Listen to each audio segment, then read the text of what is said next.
Good morning, students. Now we continue our chapter Colonism and Tribal Peoples. In last video, we understand about herding and rearing, jhum cultivators, uh, tribals, and hunters and gatherers. Now we study about settled agriculture. In last video, we understand about shifting culture, shifting agriculture, zooming agriculture, slash and burn agriculture. In this type of cultivation, no settlement permanent there. But in settled agriculture, people stay in same land and cultivate same land again and again. So now we study about settled agriculture. जैसा इसके नाम से पता है, settle होना, एक जगह पर रहकर खेती करना. Some tribe took a settle agriculture तो they supplemented their economy with hunting and gathering. कुछ जातियों के लोग क्या करते थे? झूमिंग एग्रीकल्चर करते थे, एक जगह पर खेती करते थे. जब खेती का होना कम हो जाती थी, उस जगह को छोड़कर दूसरी जगह शिफ्ट हो जाते थे. लेकिन उन्हीं में से कुछ ट्राइबल पीपल ऐसे भी थे जो एक ही जगह पर रहकर एग्रीकल्चर करते थे और अपनी इकोनॉमी को सप्लीमेंट करते थे, मतलब अपनी और ज़्यादा इनकम के सोर्सेज बनाते थे. कैसे? हंटिंग और गैदरिंग कर कर. तो हंटिंग से, शिकार से जो उनको मिलता था खाने के रूप में, या शेयर करके जो उनको चीज़ें एक्सचेंज में मिलती थी, या गैदरिंग करके जंगलों से सामान को कलेक्ट करके, हनी हो गया, वुड हो गई, इन सब चीज़ों को सेल करके भी वो क्या करते थे? अपनी इकोनॉमी को बढ़ाते थे. The cultivated the same piece of land every year and with the passage of time they acquired right over the land. ये एक ही ज़मीन को लगातार क्या करते थे? कल्टीवेट करते थे हर साल. और धीरे धीरे समय के साथ उस ज़मीन पर उनका क्या हो गया? अधिकार हो गया, उनको उस ज़मीन का उत्तराधिकार मिल गया. Often the land belonged to the clan as a whole. हालांकि ये जो ज़मीन होती थी वो एक ही वंश या एक ही परिवार के मुखिया के को मिलती थी, और आगे जाकर उसी में उस वंश के लोग खेती करते थे. They all had rights on the land since their ancestors had help in clearing the land. उन सभी को उस ज़मीन के अधिकार मिल जाते थे क्योंकि उनके पूर्वजों ने उस ज़मीन को साफ करके खेती के लायक तैयार किया था. They also use plough. साथ ही वो खेती करने के लिए हल का यूज़ करते थे, जैसे आज के ज़माने में किया जाता है जुताई के लिए. तो प्लॉगिंग टूल्स जो थे वो उसको यूज़ करते थे. Like in the advance societies often they had a chief who was more powerful. और हर सोसाइटी का, हर एक कबीले का एक मुखिया होता था जिसके पास सारी पावर हुआ करती थी. और ये कौन कौन सी ट्राइबल पीपल्स थे जो इस तरह की कल्टीवेशन करते थे, इस तरह की सोसाइटी को बिलोंग करते थे? वो थे Mundas, Santhal and Gonds were some of the settle tribes. ये सेटल ट्राइब थे जो एक जगह पर रहते थे. The social and religious organisations of these settle tribe who were mainly agriculturalist was much developed. और इनका जो सामाजिक और धार्मिक जो ऑर्गेनाइजेशन थी, इनकी जो सब सोसाइटी थी, वो बहुत ही सेटल थी. साथ ही मेनली कौन थे उसमें? ज़्यादातर कौन लोग थे? जो खेती किया करते थे, एग्रीकल्चरल्स थे, और उनका जो समाज था वो डेवलप्ड था. These tribes were considered more civilised by the British. और जो इस तरह के स्थापित जो ट्राइब्स थी, उनको ब्रिटिशर्स ने क्या कहा? सिविलाइज्ड कहा, इनको सभ्य लोग कहा, जो एक जगह पर रहकर खेती करते हैं, अपने समाज को बनाते हैं. तो इनको सिविलाइज्ड बोला ब्रिटिशर्स ने.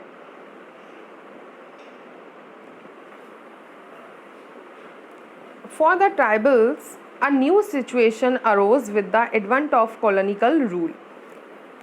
ये जो ट्राइबल पीपल थे, ये जो आदिवासी लोग थे, इनके सामने नई सिचुएशन क्रिएट हो रही थी, नई सिचुएशन उभर कर सामने आ रही थी.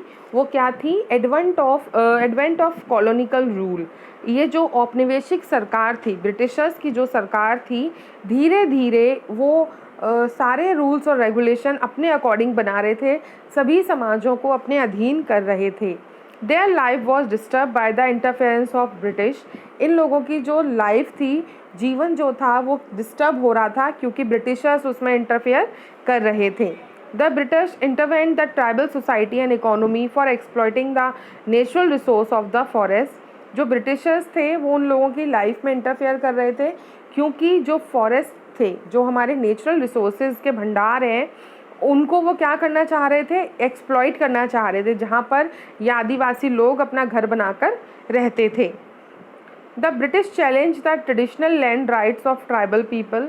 साथ ही ब्रिटिशर्स ने चैलेंज किया कि ये जो उनको ट्रेडिशनल राइट्स दे दिए गए हैं, ज़मीन के ऊपर जो उनका अधिकार दे दिया गया है, उसको बोला कि इनको ये अधिकार नहीं मिलना चाहिए, जंगलों पर किसी का अधिकार नहीं होना चाहिए। They took over the land which belong to the tribals. उन्होंने जो भी ट्राइबल पीपल के पास ज़मीन थी, जो उनके घर खेत थे, उनको उनसे छीन लिया। They created zamindars who were outsiders. साथ ही उन्होंने ज़मीन को संभालने के लिए ज़मींदार एक पोस्ट बनाई। और ज़मींदार कौन हुआ करते थे, जो बाहर के लोग थे, जो उनकी ट्राइबल जो पीपल थे, आदिवासी नहीं हुआ करते थे, बाहर के जो लोग थे उनको बुलाकर वहाँ पर ज़मींदार बनाया गया।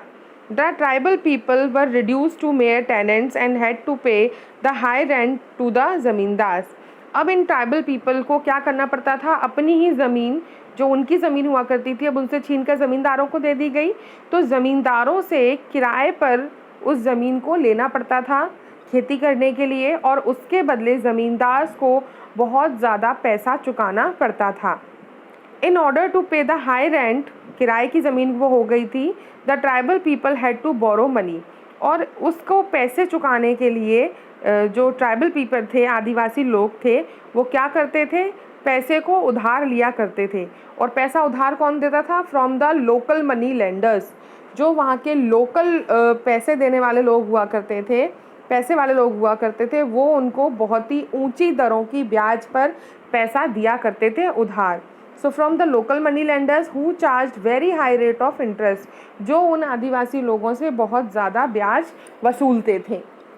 The poor and illiterate tribal people thus had to sell everything they possess to pay the interest. गरीब बेचारे जो अनपढ़ आदिवासी लोग हुआ करते थे, वो अपनी लगभग हर चीज़ को बेच दिया करते थे, जो ब्याज थी, जो कर थे, उनको चुकाने के लिए।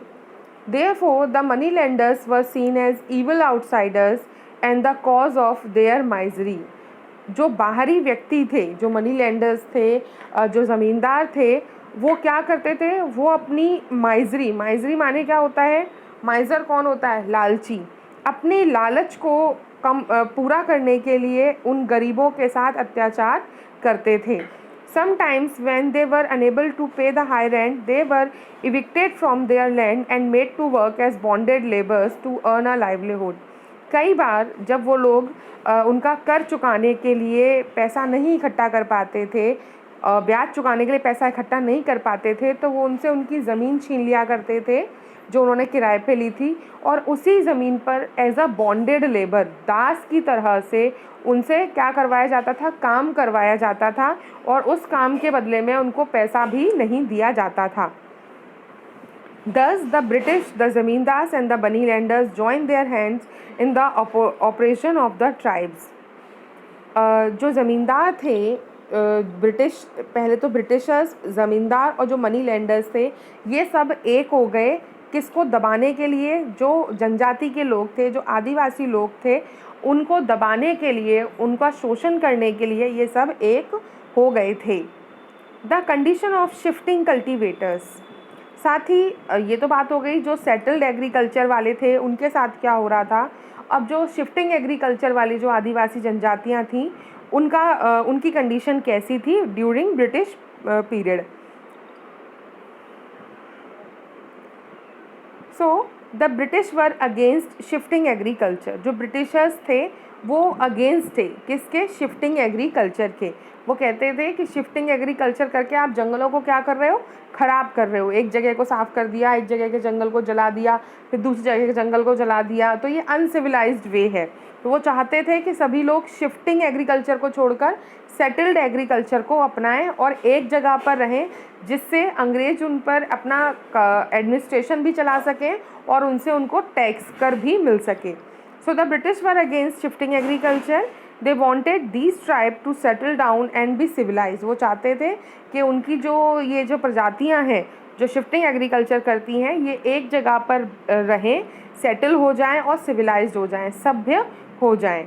Settle communities were easier to administer, क्योंकि सेटल कम्युनिटीज़ को जो एक जगह पर रहते हैं उनको एडमिनिस्ट्रेट करना आसान है।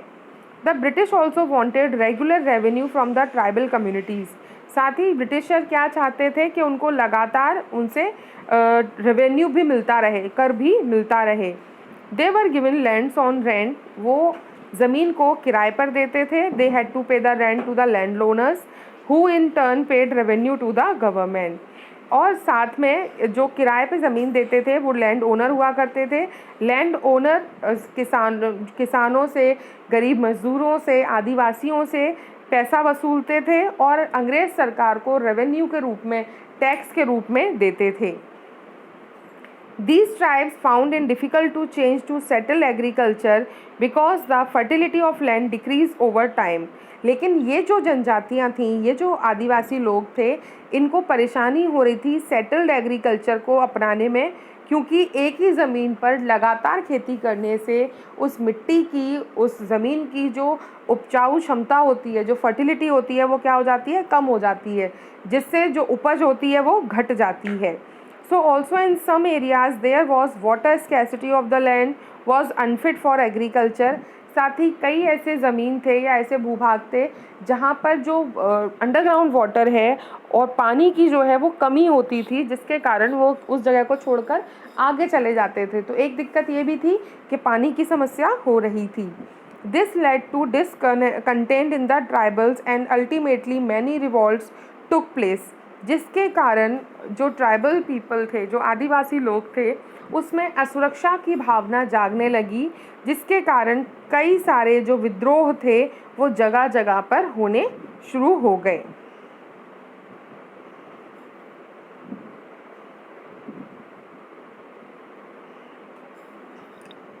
अब जो ट्राइबल चीफ हुआ करता था, जो अपनी कबीले का मुखिया हुआ करता था, उसके बारे में हम समझते हैं। The tribal chief had traditionally been very important. The people of this tribe paid tribute to him and he had all the administrative and economic power. किसी भी कबीले का जो मुखिया होता था, सारी पावर उसके पास हुआ करती थी। वो बहुत ही महत्वपूर्ण इंसान हुआ करता था। सभी जो ट्राइब के लोग हैं, जो एक कबीले के लोग हैं, एक जाति के लोग हैं, वो उस मुखिया को ट्रिब्यूट दिया करते थे, उसकी बातों को मानते थे और उसके पास उस कबीले को चलाने के लिए, उस सोसाइटी को चलाने के लिए सारी एडमिनिस्ट्रेटिव और इकोनॉमिक पावर्स हुआ करती थी। He made rules for his tribe and his own police and total authority over his tribe.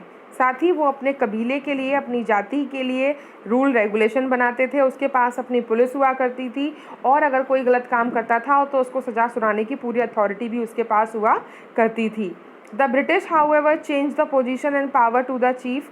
जब ब्रिटिशर्स आए तो उन्होंने उसकी ये सारी पोजीशन और पावर को चेंज कर दिया। He now had to follow the rules made by the British and pay tribute to British officers.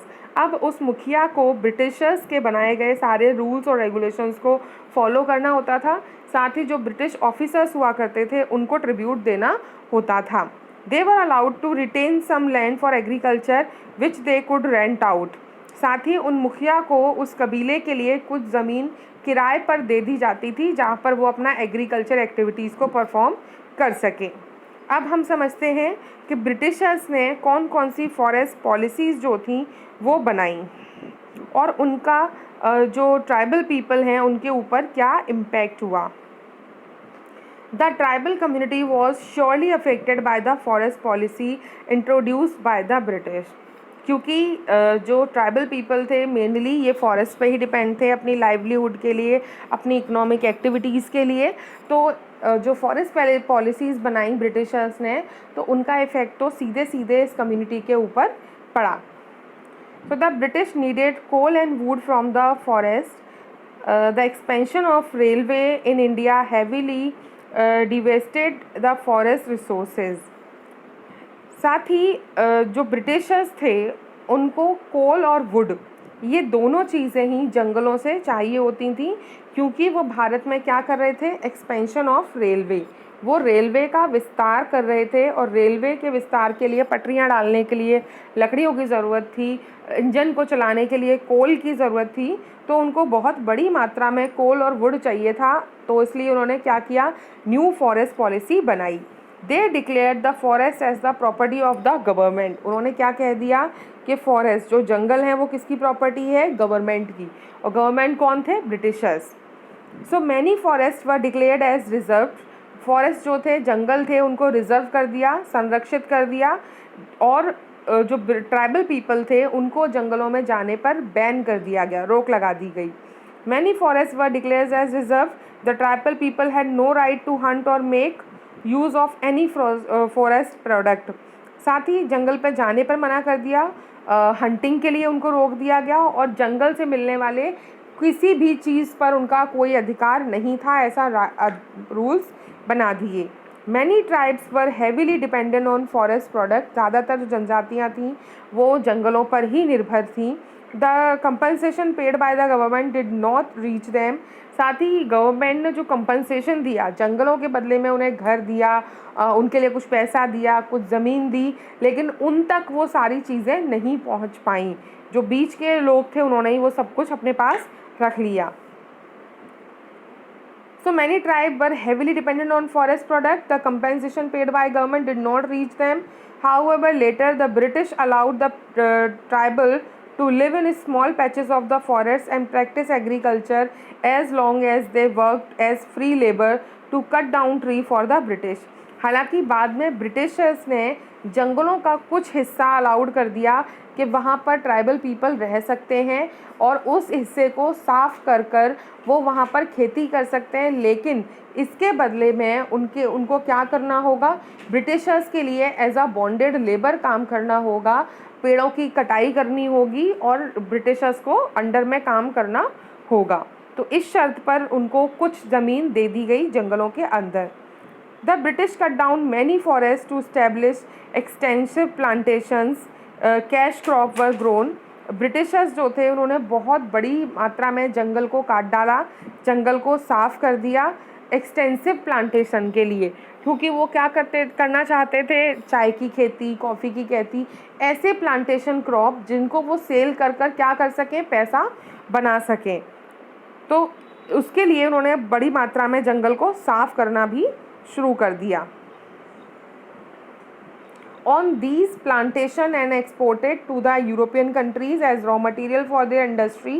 साथ ही इंडिगो प्लांटेशन के लिए भी फोर्स किया जाने लगा, नील की खेती के लिए, ताकि जो यूरोपियन इंडस्ट्री हैं उनकी मांगों को पूरा किया जा सके। The tribal loss their habitat with the establishment of these plantation. जो ट्राइबल पीपल थे, जो आदिवासी लोग थे, उनका घर उनसे छिन गया, उनका जंगल उनसे छिन गया, क्योंकि वहाँ पर प्लांटेशंस जो थे, एग्रीकल्चर वो शुरू कर दिया गया, एक तरीके से फैक्ट्रियों का सेटअप शुरू हो गया। Also labour was needed to work on these plantations. The tribal were force to work here but were paid very low wages. हालांकि इन प्लांटेशन एरिया में, जैसे चाय की खेती अंग्रेज़ों ने शुरू करवाई थी, तो चाय की खेती क्या है, लेबर इंटेंसिव है, उसमें बहुत ज़्यादा लेबर की ज़रूरत पड़ती है। चाय की पत्तियों को हाथ से तोड़ा जाता है, प्रोसेस किया जाता है। तो अंग्रेज़ों ने क्या किया, जो ट्राइबल पीपल थे उनको लेबर का काम भी देना शुरू कर दिया, लेकिन उनको काम ज़्यादा करवाया जाता था और उनको जो मेहनताना था, जो वेजेस थे, बहुत ही कम हुआ करते थे। The problem faced by tribals. इन सब से जो ट्राइबल पीपल थे वो उनको क्या प्रॉब्लम्स थी जो फेस कर रहे थे, वो उनको कौन कौन सी परेशानियाँ हो रही थी। The Christian missionaries begin to spread Christianity. They converted many tribal people. जो उस समय पर क्रिश्चियन मिशनरीज़ थीं वो क्या करने पर लगी हुई थी, वो चाहती थी अपने धर्म का प्रचार और प्रसार करना।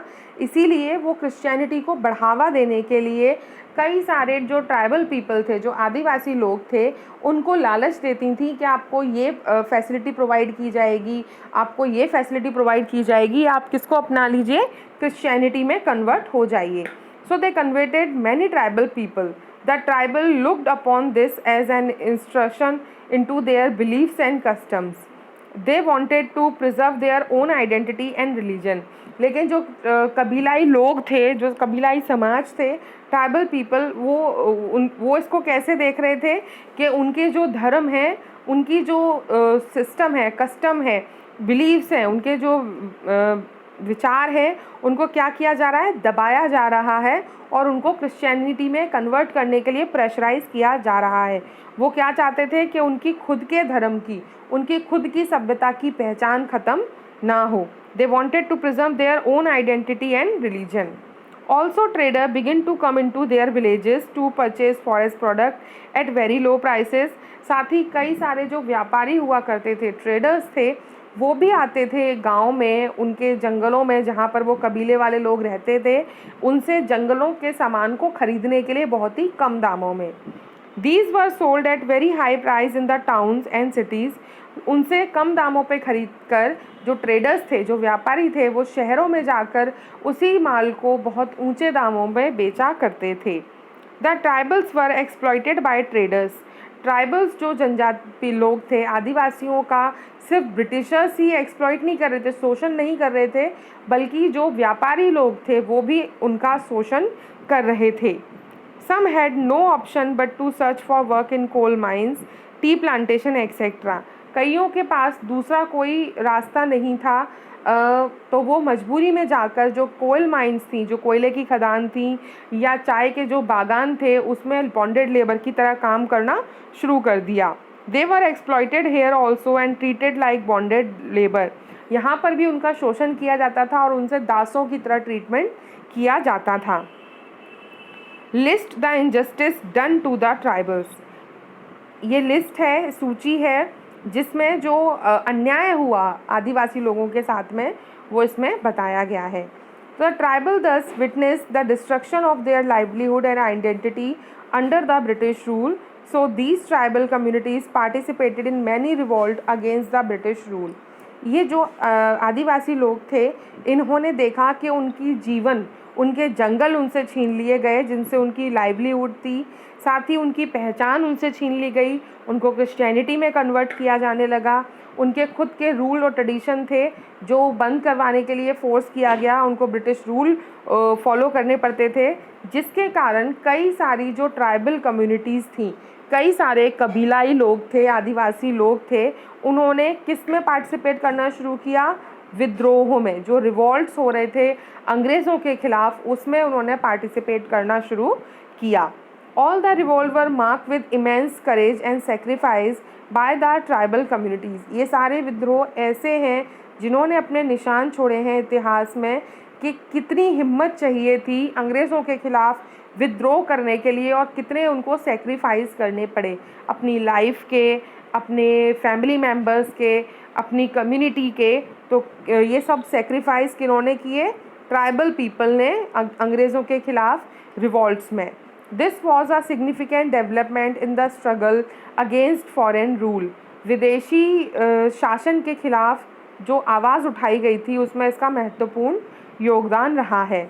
However, it was no match against the British weapons and hence the tribal revolt faced tragic consequences.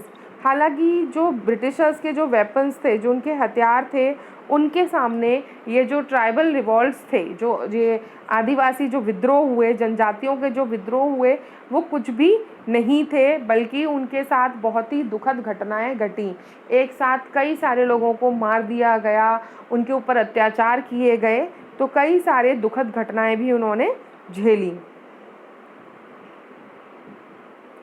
तो आज की वीडियो में बस बच्चों इतना ही। कल आपका जो है केस स्टडी मुंडा रेबिलियन के, तो एक मुंडा थे, बिरसा मुंडा, उन्होंने अंग्रेज़ों के ख़िलाफ़ विद्रोह किया और कैसे पूरी कम्युनिटी उनके साथ आई और मुंडा रेबिलियन हुआ, मुंडा विद्रोह हुआ। तो इसके बारे में कल मैं आपको पढ़ाऊँगी, ये आप एक बार अपनी बुक में रीड कर लीजिएगा, तो कल ये आपका चैप्टर कंप्लीट हो जाएगा। जितना आज आपको कराया है, ये आप सबको एक बार अच्छे से अपनी बुक में समझ लीजिए।